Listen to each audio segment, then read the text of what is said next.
শিক্ষার্থীদের আন্দোলনের মুখে চলমান এইচএসসি ও সমানের বাকি বিষয়গুলোর পরীক্ষা বাতিল করে অটোপাসের দাবি মেনে নিয়েছে শিক্ষা মন্ত্রণালয়। মঙ্গলবার বিকেলে শিক্ষা মন্ত্রণালয়ের সচিব ডক্টর আব্দুর রশিদ বিষয়টি নিশ্চিত করেছেন। অবশ্য এ বিষয়ে এখনও প্রজ্ঞাপন জারি করেনি মন্ত্রণালয়। এদিন পরীক্ষার বিষয়ে শিক্ষা মন্ত্রণালয়ে অন্তর্বর্তী সরকারের শিক্ষা উপদেষ্টা ওয়াহিদউদ্দিন মাহমুদের সভাপতিত্বে এক বৈঠক অনুষ্ঠিত হয়। বৈঠকে সিদ্ধান্ত নেওয়া হয় চলতি বছরের এইচএসসি ও সমমানের বাকি বিষয়গুলোর পরীক্ষা অর্ধেক প্রশ্নোত্তরে অনুষ্ঠিত হবে।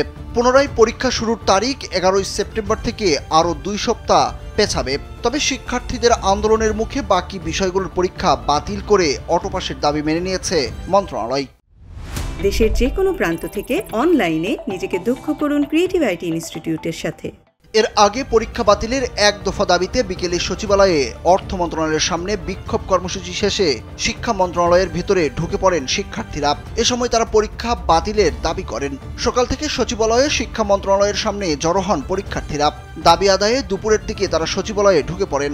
পরে শিক্ষার্থীদের পক্ষ থেকে 10 সদস্যের একটি প্রতিনিধি দল শিক্ষা উপদেষ্টা বরাবর একটি স্মারকলিপি প্রদান এবং আলোচনার জন্য শিক্ষা মন্ত্রণালয়ে প্রবেশ করেন। সে সময় বিক্ষোভরত শিক্ষার্থীদের বিষয়টি শান্তিপূর্ণ সমাধানের আশ্বাস দেন বৈষম্য বিরোধী ছাত্র আন্দোলনের অন্যতম সমন্বয়ক হাসনাত আব্দুল্লাহ।